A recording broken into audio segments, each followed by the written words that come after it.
Hey, what's up? I'm Grace Weber, and you're checking out David Duane.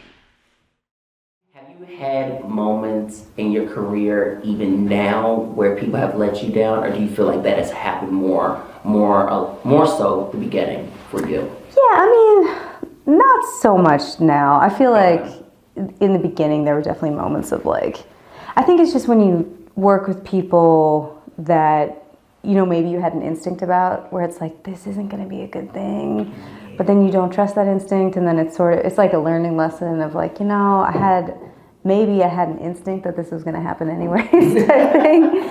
And so, when you try to give people the benefit yes, of it, that's the thing. It's like you want to believe in people when you should, but sometimes when there's like a screaming intuition, like don't do this, like don't do that. So I feel like that's kind of taught me to sort of trust my gut and like work with people who I believe in and who like I don't want to let them down, and so it's like a really cool partnership of being teammates together, kind of. Yeah. And I feel like you have a great deal of partnership with like your team, your manager Tommy, who's incredible, helped you really A&R and put this entire project together. I love it. The album Paperflower, it's out. People need to go get it. And then your MD who plays keys, and you got a bomb ass drummer who wasn't at the show. I know. Who ate that. When I tell you, Grace, I literally was thinking to myself as I was standing right there at the LH, I was like, oh, I was like, my live arrangements really got hit. Like I can't just have like little 1, 2, 3. Seeing you perform really did inspire me to like really make sure that it was, you know, going the extra mile, because I think a lot of times, and I'm sure you know from doing tours, whether it be your own headlining in support or opening, there's so much pressure on we've got to have this, we got to have that, we got to have this, and we got to have that. But y'all like literally managed to just do it. With less personnel on the team on tour. How important would you say that is, having less versus having so much more at this level of your career?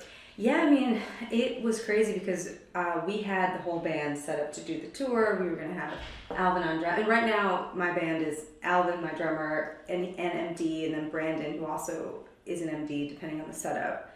And we do the three of us with tracks, and that's kind of the thing that we've set up. And so it's like this great simple setup, but we still have live drums, which just like gives the... Where's Alvin from?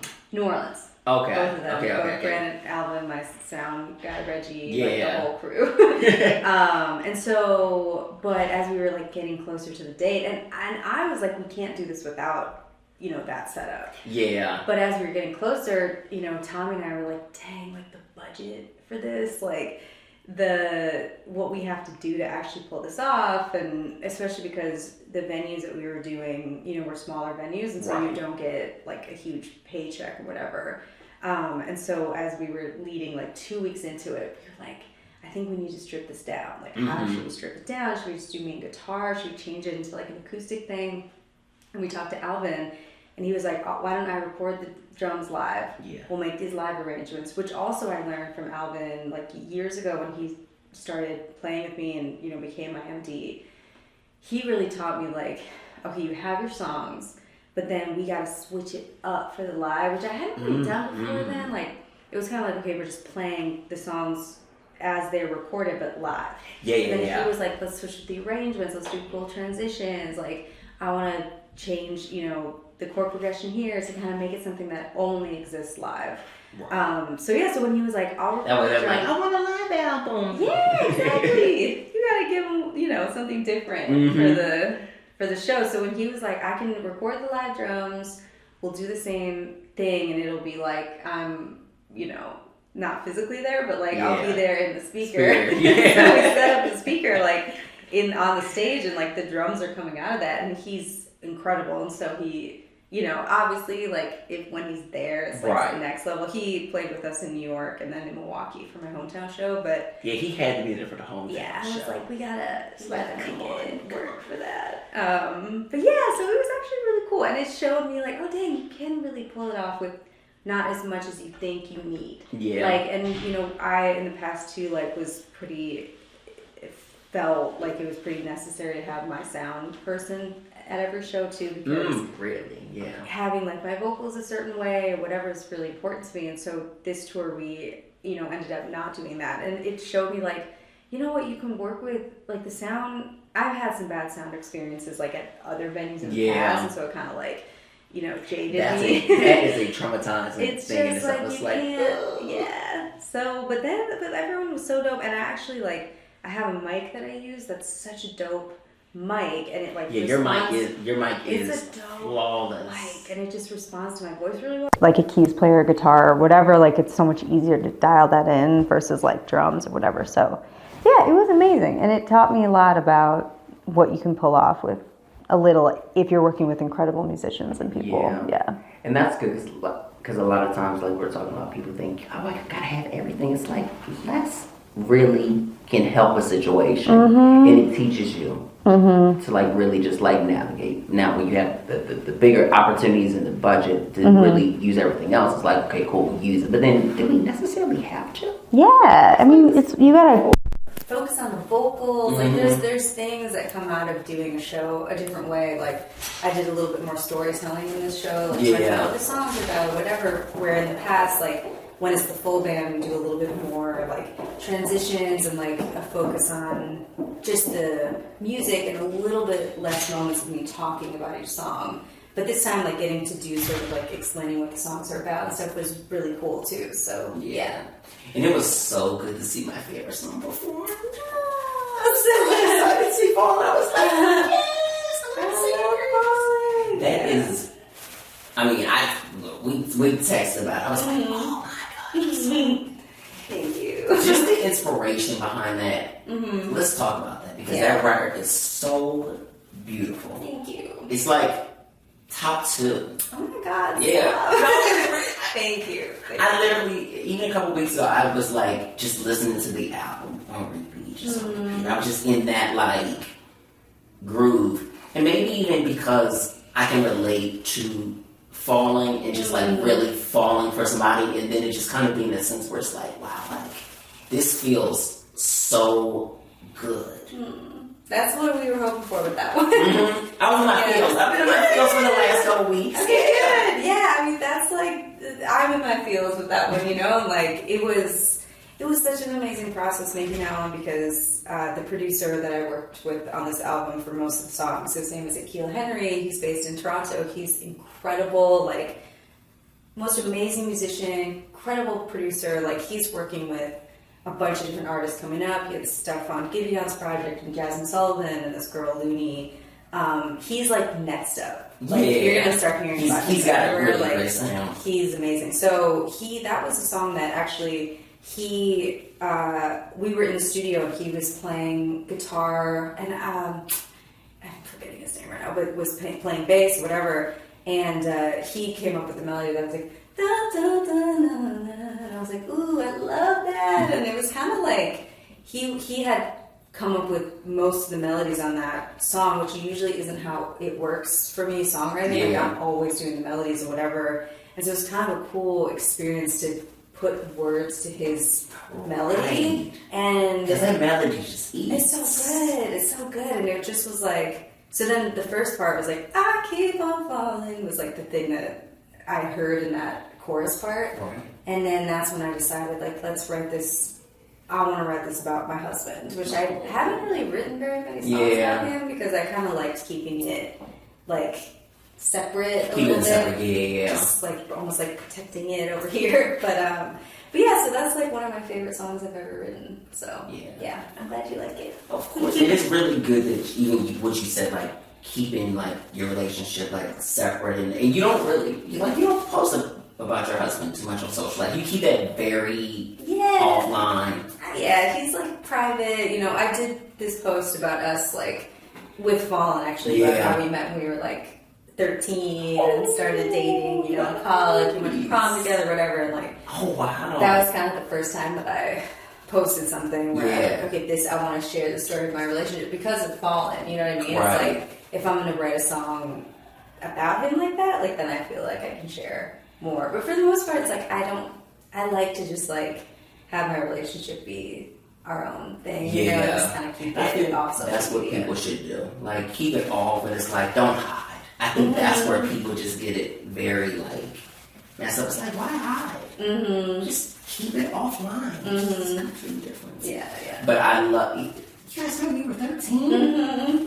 What? That's so dope. It was crazy. We met at summer camp. We like both went to the same camp, and he like walked into the dining hall, you know, and I remember being like, "Oh my god, who is that?" Like the biggest crush, like instantly. Wow. So it was like definitely love at first sight for me when I was 13. And then we were just like best friends, and then like senior year of high school, you know, it was like the whole like, "Oh, I had a crush on you. I've had a crush on you, whatever." And he was like, "I've had a crush on you," and I was like, "I still have a crush on you." And then from there on, it was like, you know, we've been dating ever since we were 19. Wow. So, yeah. That's incredible. So, yeah. And then we got married like 3 years ago, and it's just been beautiful. It's been amazing. Yeah. And how was the transition to like being in like LA then for you? Because I know you've lived in New York and you've had that experience. How would you say like it's been being here for you? LA has been good. Like, I think New York was kind of more of our real home. Like, we felt, so we're both from Wisconsin. Yeah.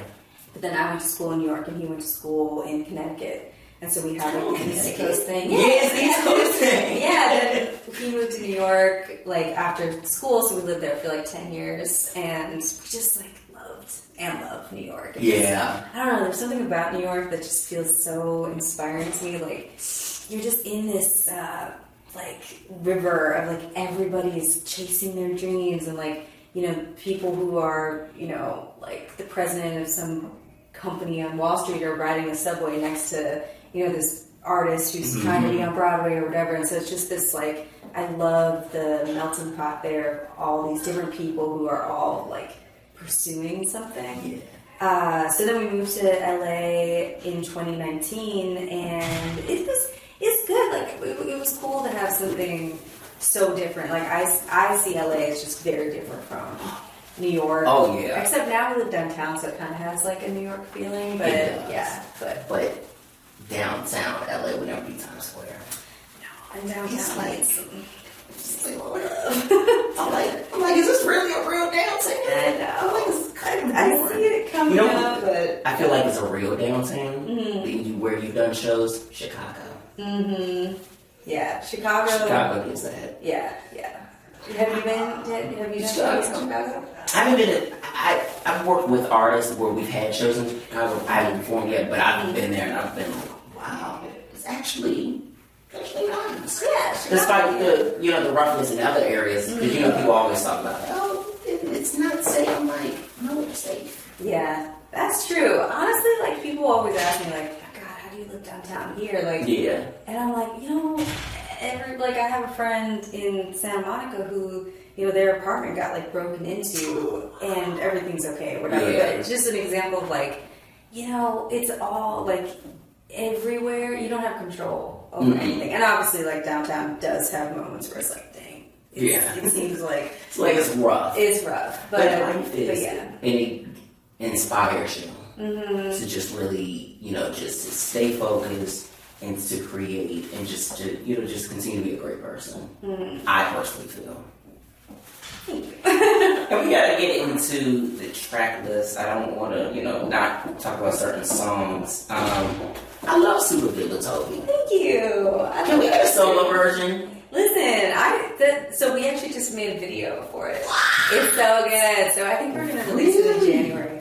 It's so cool. Like, he actually hit me up. It's really good. We're just finishing the edit, and we did it like in this flower rose garden in LA. And so it's like almost, and it was like the sunniest day, like so beautiful, because like the verse starts out like sunny day when you came away, and so it ended up being just like this perfect day. And so that's coming out, and I really want, that was one of those songs that like kind of rose to the top once I dropped the album, because it wasn't a single. And it's always fun to drop an album and be like, okay, which songs like are people gonna gravitate towards unexpectedly. So that was one that definitely like kind of started bubbling up to the top, and you're like, okay, let's make a video. And Toby was the one who was like, yo, we should make something for TikTok or whatever. So we were gonna just make like a little TikTok thing, and then I hit him up. I was like, what do you think about doing a whole video? I got the iPhone 15 Pro specifically to do videos. Really? Yeah, so we're shooting all of our music videos on the iPhone and we're gonna do like a music video for almost every song because we got the iPhone. It's like my team and I were doing it for free, like just hustling and having fun being creative. So and the iPhone gets some crazy footage. Yeah, like, it does. Because you can shoot in RAW, and so like you can connect your hard drive right up to the phone, get all of the footage. That's what we can do with this little Oh, thing. yeah. I literally just switched it to that. Yes, there's amazing things you can do. Like, I'll show you after. But the footage, it looks like you shot it on a crazy expensive camera. Like, literally. It's like on one of these. Yeah. Crazy. Yeah. Wow. Technology is something else.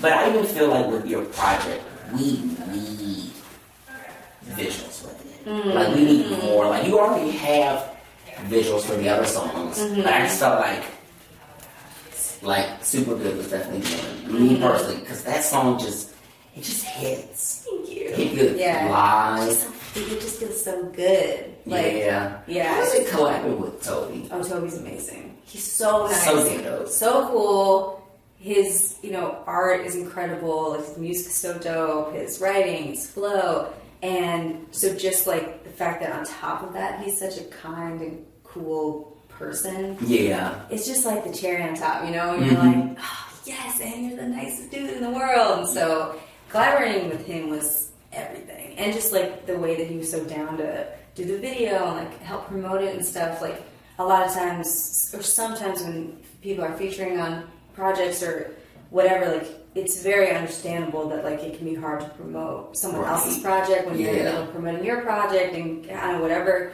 But sometimes people are just weird about promoting. Period. It's like, it is like, weird. why not? If you're going to do it, then why just let it just fall to because there's so much music out there. There's like 100,000 tracks a week that get released. Isn't that crazy? That's wow. That's crazy. 100,000 tracks. Like, who's putting out a song that no one's hearing? Oh yeah, tons of people. That's what people. My distributor. I work with the Orchard. I love them so much, and their whole thing is like there are so many people that haven't heard your music yet. Like, you got to just keep going until you just keep rising to the top, because there's just so many people, there's so much going on, like, it's very hard to miss stuff. So that's why we're making these videos for every song, and, like, just trying to kind of make sure that all the little babies on the album get their moments. Yeah, get their moments. Yeah. Because new discovery happens every single day. And I stress that with artists that I work with, or just artists in passing, like, just collaborators, like, we have got to continue to promote our art, because there's somebody that might be down the street that's never heard it. But just because you posted it on TikTok, they were like, oh, shucks. Yeah. I just discovered this artist. I didn't even know that they shot it right downtown, and I live right up the street. So it's like, we have to be able to really utilize these platforms to our advantage, because they can help us a lot. And doing shows. So, all of it. what songs were your favorites to, like, perform from the new album? Fallen, yeah. I mean, Super Good was really fun because I, like, rapped Toby's part. You hate that. It was really fun. I was like, I want to try to do that, and it was really fun. And then what else was really fun to sing? Do It For Me. That's really fun. That's a good one. Yeah. And actually, I have something coming out for that one too. It's a surprise, but like a big thing is happening. A big performance thing that I did. Speaking of performance things that you did, Colors, congrats, thank you. Intimate on the vinyl. Are we getting your album on vinyl, friend? Not yet. I want to because I feel like this. I know. I need it on a CD too. I know. And a cassette. We should do the whole thing. The whole thing. Do it We're as a saying bundle. right now that we're gonna do a bundle. Well, A bundle. We'll see. I gotta get that. That would be so fire. Yeah, I know. It's on the list for sure. My goal is like, okay, I'm gonna sell out the merch that I have right now, just like the t-shirts and the beanies or whatever, and then once that happens, then we can like do the vinyl or whatever. I'm trying to be like a better business person. You know what I'm saying? It can be hard to navigate like how much I want to do, like how much art I want to make and create and put out, and like vinyl, whatever, with like trying to be better about, okay, how can I spread out like the investment and budget that I have, like where can it go to help everything grow, and so sometimes like the vinyl and things like fall down the list, but in my head I'm always like, because you're like, let's put the other things up there, priority. So. It's a must. I'm sure fans have already been saying, someday. What artists do you want to collaborate? Did you have in this project? Because you collaborate with some great people. Yeah, it was amazing. Yeah. Honestly, India Shawn, who I know you interviewed, is amazing. I would love to sing with her on something. Did you ever see the text that I sent you? Yes. And I was like, a weird idea came to me. You did I was that. like, for some odd reason, yes, all three of us need to do a song together. But then I feel like a song with the both of you just honestly would be incredible. It would be so dope. It spoke to me one day. I was like, let me take them both and say this. Was it on group chat? With both of them? It was just to me. It was just to you. Yeah. Okay. Yeah, I just love like the idea of collaborating with more women and singers, like doing one. That was fun with On Permission with like Cecily and John Doe, or just having like 3 women on this track, and and again like singers. Like I just like the idea of collaborating with singers, because I feel like on my last project I worked with a lot of rappers. Yeah. And so now I'm kind of interested in doing like duets, like Kenyon Dixon. I love him. Like his project is so good. It's so like dope. So throwback and current. I just love R&B that's very like melodic and like singing, whatever. Like, and the instrumentation is really soulful and stuff like that. So him would be incredible. Yeah. Because who were some of the R&B artists that you grew up listening to? I mean, obviously on like the more of the pop leaning side, like Mariah and Whitney and whatever. But like Whitney, yes. You know, of course. But then, like Boyz II Men, and I also really loved, like, gospel, because I grew up singing gospel. Yeah. So, like, Karen Clark Sheard and, like, Donnie McClurkin and stuff, like, that type of music was always, like, what I was trying to merge with R&B. Yeah. Like, how do I get, like, kind of the gospel sound into, like, a more modern R&B thing? And right. So when I met the Social Experiment guys for my first project, they were doing all that stuff with Chance, the rapper, and so that was kind of where I started figuring out, like, okay, I can kind of merge like my gospel roots with a current R&B thing, and that's sort of like how the music that I listened to growing up, and like, even like jazz singers and stuff, like Diana Washington I really loved, and like obviously like Billie Holiday and stuff like that. So I think it was just this like collection, and also not so many people talk about Billie Holiday, which is so weird because she's like such a goddess, legend. Yeah, I mean, there's so many singers that I was influenced by, and it wasn't even really like I never had that concept as a kid. Like, I'm listening to R&B, I'm listening to pop or gospel or jazz, like. It didn't really compartmentalize it like that. It just was like, I'm listening to incredible singers. Like India Arie, I loved. Like, I covered her whole album, basically. And, like, for me, it just always came down to, like, even Joni Mitchell I really loved, like, as a writer. Like, there's just, I think it just, I actually feel like would be cool to, like, not put stuff into genres as much as we do, but... And do what you feel. Yeah, but I think like radio and obviously like playlisting and all these things, I think like kind of forces things into genres more so, because it's like you need to have the spaces where you play certain. And I feel exactly what you mean, because there's so many spaces where they box artists in for like genres. Yeah. And I love that the DSPs like really support what you do. Like every time you release this like playlist, I'm like, go off, Grace. It's been good. I mean, that's really like the music, but also like the Orchard, my team there. They work so hard. They are incredible. Like I've never worked with more authentic, like kind people in the industry than people at the Orchard. And obviously, like my team, I'm so lucky. Like I get to work with just authentic people who just go really hard for it. And it's like we all have this dream of seeing the music get out there, because it gives us opportunities for, my designer, he gets to showcase all of his work through the covers and the videos, album covers, whatever. And then my other, creative director, stylist, like she gets to show off her work through what I'm wearing and through the creative or whatever. And obviously my manager, Tommy, like gets to fulfill his dreams of building his management roster. And then the Orchard gets to fulfill their dreams of like seeing an artist go from, ground level to superstardom or whatever. Right. So in this project, like everybody has their dreams like collectively in it.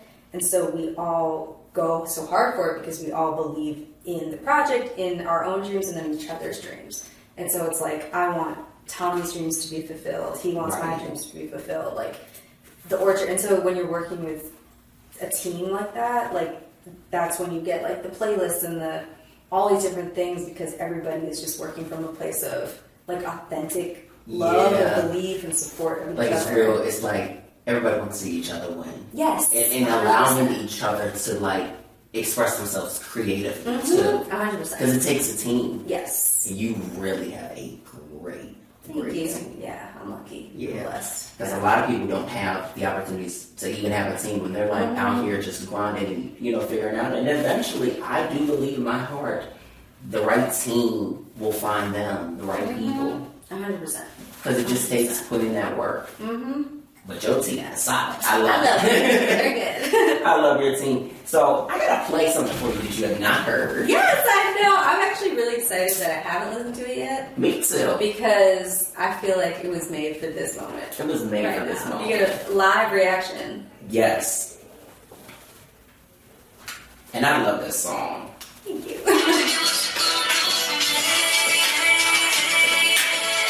First by David. Yeah. Hello. And no one's heard this either.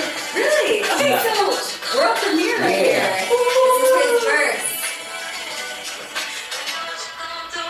I'ma put a ring on it, I'ma do my thing with it. Baby, let me show you that my love is true. And all my feelings for you, putting it on the line. Your love is so amazing. Your smile just drives me crazy. You know I want you, baby. Let's stop playing and be forever. Hey, I like those melodies. That's cool. That's cool.